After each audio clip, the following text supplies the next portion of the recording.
Olá, boa tarde. Mais um encontro maravilhoso, meditando na carta que mudou o mundo, a nossa 11ª meditação da Epístola de São Paulo aos Romanos. Vá lá no canal, por favor, se inscreva, veja as 10 aulas anteriores, né? Não é aula, essas 10 meditações que nós temos feito na Palavra de Deus sobre essa epístola fantástica, que eu chamei a carta que mudou o mundo, né? E hoje nós estamos aqui na metade do capítulo 3, nós vamos ver do verso 19 ao 25, e o título também tem muito a ver com os títulos que nós botamos recentemente, né? Só que agora é a justiça de Deus, né? E, irmãos, olha só, o que eu acho fantástico nisso tudo é não tinha nenhum ser humano, eu acho, na minha opinião, capaz de escrever essa carta, a não ser o apóstolo Paulo. Porque, irmãos, ele mesmo fala na carta aos Gálatas, né, que ele era fariseu dos fariseus, a seita mais severa do judaísmo, né? Um fariseu, ele tinha que conhecer todo o Antigo Testamento de cor, irmãos. E ele falou dos que sentavam aos pés de Gamaliel. Gamaliel era o rabino mais famoso na época de Jesus Cristo, né? Eu era o que me destacava. Quanto o zelo, eu era tremendamente zeloso para as coisas de Deus. Cheguei até a perseguir a igreja. Quanto à lei de Moisés, eu era irrepreensível. Um homem que falava vários idiomas. Um homem que nasceu na cidade, uma das cidades mais cosmopolitas do Império Romano, a cidade de Tarso, na antiga Turquia, então ele viu todas as culturas ali naquela cidade. Saulo de Tarso, da tribo de Benjamim, né? Esse homem é que perseguidor da igreja, um gênio, esse homem é que Cristo vai pegar, vai transformar e vai colocar, o Espírito Santo vai trabalhar nele de uma maneira tão fantástica. Ele diz que foi para a Arábia durante 3 anos, no deserto, para receber as revelações do próprio Cristo, e vai escrever esse tratado, irmãos. É incrível. As coisas que ele fala são fantásticas. Nós estamos aqui vamos começar a 11ª, e são verdades fantásticas, fantásticas, que a igreja tem que pregar e tem que saber, né? Tem que saber. Então vamos lá, queridos. Vamos falar aqui sobre essa carta fantástica, que ele está concluindo a sua argumentação que começou lá em Romanos, capítulo 1, né?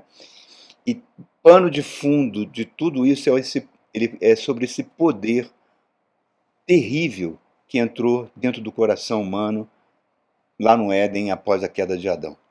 Um poder destruidor, um verdadeiro tirano, cruel, que coloca a humanidade debaixo de um jugo pesadíssimo, que quer colocar o ego humano em constante estado de rebelião contra Deus, de revolta contra Deus, como se quisesse tirar Deus do seu trono e a própria pessoa sentar no trono de Deus, dirigindo tudo ao seu redor, né? Esse poder terrível que a Bíblia chama de pecado. Então vamos lá, vamos começar a falar sobre a justiça de Deus. Convido você a abrir Romanos capítulo 3, no verso 19. Fala assim, Romanos 3,19. Sabemos que tudo o que a lei diz, o diz àqueles que estão debaixo dela, para que toda boca se cale e todo mundo esteja sob o juízo de Deus. Toda boca se cale. Quer dizer o seguinte, não cabe mais nenhum argumento humano. Toda a humanidade está debaixo do juízo de Deus. Os judeus, na época de Paulo, e Paulo argumenta bastante em Romanos, achavam que não, eles não estavam. Era apenas os gentios. E Paulo fala, não, vocês também serão julgados, se não entregarem a sua vida para Jesus Cristo. E Jesus conta isso em várias parábolas. Quando ele faz a cura, quando o centurião pede a Jesus para ir na sua casa curar aquela pessoa tão querida dele, Jesus fala que nunca viu fé igual àquela, né? E Jesus fala, olha, Abraão, Isaque, Jacó estarão lá na mesa de Deus. Mas os filhos do reino, vocês judeus, muitos serão lançados fora. Olha só que palavra forte. Então, cale toda a boca. Mas Paulo continua, aqui no verso 20, ele fala assim: portanto, ninguém será declarado justo diante dele, baseando-se somente na obediência da lei, pois é mediante a lei que nos tornamos plenamente conscientes do pecado. Olha que Paulo está falando. Gente, isso para o judeu era uma revolução completa. O judeu tinha a lei como algo máximo, e é máximo, sim, a lei de Deus é pura, santa. E as obras da lei, né? Guardar o sábado, com, até hoje cumprir aquelas festas judaicas, aquela dieta com restrições a vários alimentos. Reparem, tudo isso o próprio Cristo já tinha dito que isso vinha de fora. É algo externo ao coração humano. O problema não é aquilo que é externo ao coração humano, e sim aquilo que está dentro do coração humano. Porque ali vem a sede de todo mal. Então, o que a gente conclui disso? A gente não pode confiar em nenhum crescimento espiritual de fora, externo. O crescimento espiritual, ele acontece de dentro para fora. Então, toda essa parafernália de óleo de Israel, copo d'água, fogueira santa, subir ao monte, marcha para Jesus, retiros e encontro de casais, e tudo que é de fora, tudo que é de fora. Alguns podem ter, digamos assim, ter uma certa importância, um certo valor, mas não existe santidade de fim de semana, irmãos. O processo de santidade, ele acontece com a ação do Espírito Santo dentro de nós, de dentro para fora. E no meio de muita tribulação. Porque o evangelho é assim mesmo, é porta apertada, é caminho estreito. É negar esse ego maligno que tem dentro de nós. Então, Paulo está falando, olha, vocês judeus receberam a lei de Moisés, ela é pura, santa, maravilhosa. Receberam os profetas, os privilégios como povo de Deus, mas isso não é suficiente para a salvação de vocês. Pelo contrário, isso só aumentou o orgulho e a soberba do povo judeu. E o racismo também. E o racismo também. A lei, ela mostra a incapacidade que nós temos de obedecer os mandamentos de Deus. É impossível ao homem cumpri-la. E como diz o apóstolo Pedro, quando você transgride um mandamento da lei, transgrediu-la toda, você está condenado. Então, toda a humanidade já estava condenada. Perdeu a sua função de existir. E olha que coisa terrível, irmãos. E Deus não sabia disso? Claro que ele sabia. Tanto sabia que ele ofereceu uma saída. Lá, quando o casal peca lá no Éden, ele vira para Eva e fala, olha, em Gênesis capítulo 3, verso 15, da sua semente virá aquele que vai pisar a cabeça da serpente, falando do próprio Cristo. A semente da mulher virá aquele que trará a salvação. Lutero, por volta ali do ano 1500, 1480, por aí, ele faz uma declaração que é baseada em Romanos, que a lei ela faz conhecer que tem algo muito ruim dentro de mim, que a gente chama de pecado. O pecado não é invenção da igreja não, irmãos, como muitas religiões dizem. O pecado nos mostra que nós precisamos de forma desesperada da graça de Deus. Diante de Deus, todos nós estamos condenados. Todo ser humano, por melhor que a gente ache ele. Então, só existe um modo de escapar do juízo divino. Nós temos que nos abrigar no único refúgio seguro. Que refúgio é esse? O Senhor Jesus Cristo.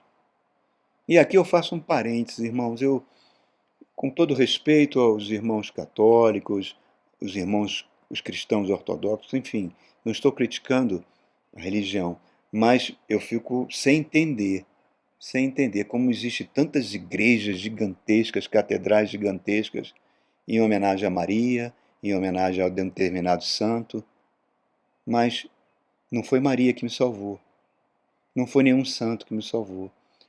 Pessoas fantásticas, pessoas maravilhosas, a mãe do Cristo, maravilhosa, escolhida por Deus, mas ela não morreu na cruz por mim, irmãos. Ela não ressuscitou ao terceiro dia. Os dogmas marianos foram invenções humanas, criadas por papas, né? O que consta sobre Maria é o que nós temos na Bíblia Sagrada. Então, apesar de ser uma mulher fantástica, um ser humano fantástico, ela não me salvou. Então, a minha honra, quer dizer, que eu não tenho nenhuma, toda a honra, todo louvor tem que ser dado ao nosso Senhor Jesus Cristo. É Ele que nos salva. Lá com a igreja de Corinto, começou a haver uma facção dentro da igreja de Corinto, e eles começaram a dizer, eu sou de Pedro, eu sou de Paulo, eu sou de Apolo, e Paulo fala, vem cá, Pedro morreu por vocês? Paulo morreu por vocês? Apolo morreu por vocês? Não, nós somos de Cristo, do Cristo. Ele é o único refúgio seguro contra o juízo divino. Mas o apóstolo Paulo continua no verso 21. Ele fala assim, mas agora se manifestou uma justiça que provém de Deus, independente da lei, da qual testemunharam a lei e os profetas. Todos os profetas bíblicos testemunham de uma forma ou de outra sobre a vinda do Cristo. Por isso que ele está usando essa expressão. Mas agora, quer dizer, a partir desse momento, Deus interveio na história da humanidade por meio da cruz do Calvário, através da cruz do Calvário, para a nossa salvação. É o grande plano de Deus que está em curso. É um plano infalível, é um plano imutável. Nenhum ser humano pode modificá-lo. É um plano que veio antes da fundação do mundo, irmãos. Tenta imaginar isso. A Santíssima Trindade querendo criar o homem, a sua imagem e semelhança, né? Eles concluíram que se fosse criar o homem à sua imagem e semelhança, teriam que criá-lo livre para até optar pelo mal. E que se eles optassem pelo mal, eles perderiam o direito à existência, porque um Deus santo não pode conviver com o mal. Então, para garantir a vida, é que está dito lá no livro do Apocalipse, na primeira carta de Pedro, que o sangue do Cristo é conhecido antes da fundação do mundo. Antes de Deus falar haja luz, ele falou haja cruz. O sangue do Cristo garantiu o fato de todos os seres humanos estarem vivos, quer creiam nele, quer não. Porque Deus amou o mundo de tal maneira que deu o seu Filho unigênito, para que todo aquele que nele crê não pereça, mas tenha vida eterna. Então, irmãos, o plano de Deus não se modifica de acordo com a história humana. Aconteceu a queda no Éden, eu não esperava por isso, eu vou ter que modificar meu plano. Não, continuou, é o mesmo plano. Ao dilúvio, a humanidade toda foi destruída, o plano de Deus tem que ser modificado? Não, continua o mesmo plano. Vamos formar uma nova humanidade a partir de Noé, mas os seus descendentes falharam terrivelmente. Modifica o plano? Não. O povo judeu, nós vamos separar o povo para Deus. O povo judeu falhou terrivelmente. Tem que modificar o plano de Deus da salvação? Não, não, não. O sangue de Cristo foi uma provisão com um sacrifício eterno, irmãos. Nunca vai ser modificado de acordo com a história humana. A justiça de Deus, ela é baseada no seu caráter, na sua santidade. E por ele nos amar de uma forma tão tremenda, ele vai dar para mim e para você, pecadores, em estado de rebelião, um estado de justiça, irmãos. Isso é fantástico. É isso que tudo que Paulo está falando aqui para nós. Olha aqui no verso 22, continuando. Ele diz assim, justiça de Deus mediante a fé em Jesus Cristo para todos que creem. Não há distinção. Não há distinção. Eu creio, então é o princípio da fé. Não é por meio de boas obras, de obras de caridade que eu sou salvo. Se Deus nos tivesse condenado todos para o inferno, a sua justiça seria perfeita. E isso mostra a nossa incapacidade de amar. Tá aí, o ser humano é incapaz de amar. Tá aí tanta maldade que a gente está vendo diariamente. Atesta a nossa natureza pecaminosa. Isso E quando Paulo, como judeu, um fariseu que se converte, e começa a falar que essa divisão entre judeus e os gentios era insuperável, e Cristo quebrou o muro de separação, e esse muro de separação continua, né? Evoluiu para um problema racial, para um problema social. Nós estamos numa grande caminhada onde o amor está esfriando no coração do ser humano, e até dentro daquilo que instituições que se chamam igrejas. Isso é um sinal da volta do Cristo. Mas a lei de Deus, ela continua em vigor. Ela não vai mudar um tio. Por quê? Ela é um reflexo da santidade de Deus. E Deus é aquele que condena o pecado. Por isso nós carecemos desesperadamente da sua misericórdia. Paulo continua, aqui nesse tratado lindo, verso 22 a 23. Justiça de Deus mediante a fé em Jesus Cristo para todos que creem. Não há distinção, pois todos pecaram, estão destituídos da glória de Deus. A glória de Deus, irmãos. Adão foi criado com glória, a imagem e semelhança de Deus. Cristo ressuscitou em glória. É a promessa que nós seremos como Adão era antes do pecado, que nós seremos glorificados, como diz Romanos capítulo 8. E a glória está sendo agora comunicada na oração sacerdotal do Cristo, em João 17, ele fala, eu transmiti a minha glória para eles, falando dos seus apóstolos. A glória vai nos transformando como ser humano à imagem de Jesus. Essa é a obra do Evangelho. Por quê? Porque a vaidade do homem, a soberba humana, foi a queda do padrão de beleza e perfeição que Deus tinha em mente quando criou o homem. Ele já tinha esse padrão quando ele criou Lúcifer. Você pode ver em Ezequiel 28. Lúcifer, o querubim ungido, o sinete da perfeição. Se você perguntasse a Deus, mostre alguém perfeito, ele ia apontar para Lúcifer. E Lúcifer, o que aconteceu? O orgulho, a soberba entrou no seu coração e transformou ele no diabo. Então a soberba humana e a vaidade humana lembra o diabo. Jimmy Swaggart testemunha, ele mesmo deu esse testemunho, foi um dos grandes evangelistas da década de 70 e 80, enchia estádios, pessoas ficavam fora do estádio querendo entrar, milhares e milhares de pessoas nas suas cruzadas evangelísticas. Um dia ele está diante de um estádio lotado, uma multidão do lado de fora, ele sobe aquele púlpito para pregar e ele fala, palavras de Jimmy Swaggart, eu falei para mim mesmo, disse o seguinte, Deus precisa de mim para pregar o evangelho. E Jimmy Swaggart fala, ali começou a minha queda. Seu envolvimento com prostitutas, sua corrupção moral, financeira, e seu ministério acabou ali, naquele momento. Deus não precisa de nenhum de nós, irmãos. Deus é a fonte de tudo que temos. O que nós temos que fazer é nos humilharmos sempre na presença do Pai. E Ele vai nos exaltar quando Ele quiser. Avalie a sua vida, irmão, como você era antes de Jesus entrar na sua vida. E repare o que você é hoje. Olha a transformação que você está sofrendo. Mas vamos continuar. Verso 24. Sendo justificados gratuitamente por sua graça, por meio da redenção que há em Cristo Jesus. Olha que coisa fantástica. A redenção era algo muito comum na Palestina bíblica, por causa dos escravos que eram negociados nos mercados de escravos.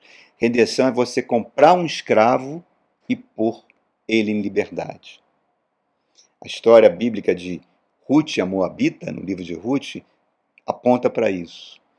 Ela era uma estrangeira, ela era uma gentia, não pertencia ao povo de Deus, casou-se com um judeu chamado Malom, Malom morre, ela vem na situação de indigente, imigrante de volta para Israel, e um homem se apaixona por ela, chamado Boaz, e vai se tornar o seu resgatador, para que a herança do seu marido Malom fosse perpetuada.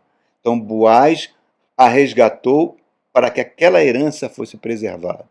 Cristo é o nosso resgatador. porque nós tínhamos uma herança fantástica com Adão, que o pecado roubou. E agora Cristo comprou com seu precioso sangue essa herança maravilhosa para nós. Boaz é um tipo de Cristo. Ruth, a moabita, a gentia, tipifica nós mesmos, irmãos. Então, eu concluo falando alguns tópicos sobre a justiça de Deus. Primeiro, ela é a fonte da nossa justificação. A vontade do Pai era a nossa salvação. A Bíblia diz que Jesus se esvaziou da sua divindade, se humilhou até a morte de cruz, para obedecer à vontade do Pai. Estávamos condenados, ele morreu a nossa morte para vivermos a sua vida, suportou as humilhações terríveis para nos resgatar. Por quê? Como é que Deus poderia, irmãos, olhar para um ser humano e declarar ele justo, sendo ele injusto? Se Deus fizesse isso, ele estaria se comprometendo o seu caráter. Porque se Deus comprometeu o seu caráter, a lei moral que sustenta o universo desabaria. O que sustenta o universo é o caráter de Deus. Satanás, que é o acusador dos homens, teria o direito de acusar Deus como parcial, como injusto. Já pensou, irmãos? Então não tem como ser. Deus seria imoral se ele justificasse o pecador. Então, a base para a nossa justificação é a resposta que Deus deu. Qual foi a resposta? A cruz do Calvário. Pegou um justo, matou aquele justo naquela cruz por ímpios e pecadores que somos nós. Cristo mesmo fala, eu vim chamar os pecadores, não vocês religiosos que se acham justos. O plano da cruz é loucura para o mundo, irmãos. Loucura para os homens. Como é que pode um homem morrer como criminoso e seu próprio Deus esvaziado naquela cruz? Mas a graça de Deus não tem compromisso com a lógica humana, irmãos. Ele a usa quando quer e como quiser. Ele cura, ele abre portas, ele nunca faz um filho seu retroceder. Verso 25, concluindo. Lindo isso, né, irmão? Esse é muito bonito, verso 25. Fala assim: Deus o apresentou como sacrifício para propiciação mediante a fé pelo seu sangue. Ele fez isto para demonstrar sua justiça, porque em sua tolerância havia deixado impunes os pecados anteriormente cometidos. Propiciação. Lembra que? O propiciatório. Aquela tampa de ouro maciço sobre a arca da aliança. Em grego, a palavra era ilasterion, né? Ela tinha 2 querubins com as suas asas esculpidos nas extremidades dessa tampa. Os querubins são aqueles que transportam o trono de Deus. Você vê lá no livro de Ezequiel e no livro do Apocalipse. O ouro é o símbolo da divindade do Espírito Santo. A arca era feita de acácia, uma madeira que não serve para marcenaria, porque é muito ruim. Aponta para os pecadores. Então, a arca foi revestida de ouro. E no dia do Yom Kippur, no dia da expiação, o sumo sacerdote entrava com sangue de uma ovelha e aspergia sobre a tampa, sobre o propiciatório, pedindo perdão por si mesmo, por todo o povo. A Bíblia diz que Cristo é o nosso sumo sacerdote.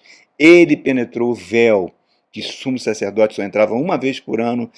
Cristo rasgou esse véu, abriu caminho pelo seu sangue em direção ao Pai. Coisa fantástica, irmãos. E do lado de fora os sacerdotes colocavam incenso, que tipifica a oração dos santos. O sangue do cordeiro na tampa do propiciatório apontava para o sangue de Cristo e o incenso para a oração de todos nós. O sangue do cordeiro é a propiciação dos nossos pecados.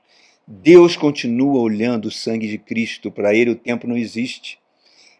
Ele olha para você e vê Cristo naquela cruz e o sangue dele derramado sobre você. O sangue que foi colocado no dia da Páscoa, nos umbrais, para livrar do anjo da morte, na Páscoa dos judeus, é o sangue de Cristo que nos livra da morte. A cruz liga esses 3 elementos, irmãos. A redenção dos nossos pecados, a propiciação da ira de Deus. Olha que coisa fantástica. E a demonstração da sua justiça. Não precisa, a justiça de Deus não precisa de oferenda, de sacrifício. Qualquer instituição que se diz igreja e diz que você tem que sacrificar é demoníaca, é diabólica, irmãos. Porque já foi feito, todo o sacrifício já foi feito na cruz do Calvário. É herege. Não existe sacrifício que você possa fazer, penitências. Você precisa entregar a vida a Cristo, se arrepender dos seus pecados e pedir para Ele dirigir a sua vida para que o Espírito Santo venha sobre você e você experimente um novo nascimento. A cruz não é um conceito para aplacar um Deus raivoso e vingativo, como eram os deuses pagãos. Não. É um Deus. A cruz é para evitar que a santa ira de Deus contra o pecado, contra o mal, venha nos punir.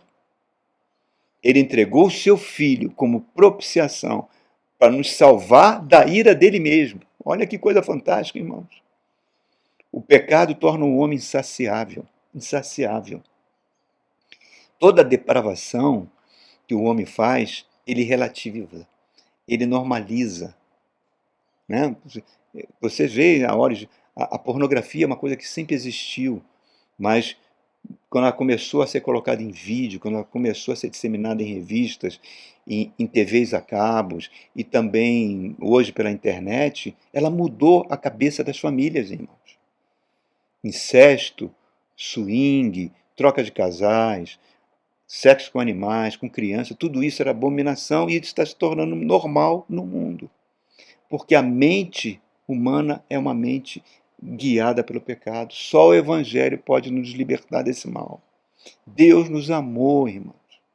Fez por nós o que nós nunca poderíamos fazer sozinhos. Maria, com toda essa mulher extraordinária, não pode fazer isso por nós. Nenhum santo pode fazer isso por nós. Nós agora podemos chamar Deus de Abba, que significa papaizinho, como Cristo chamava.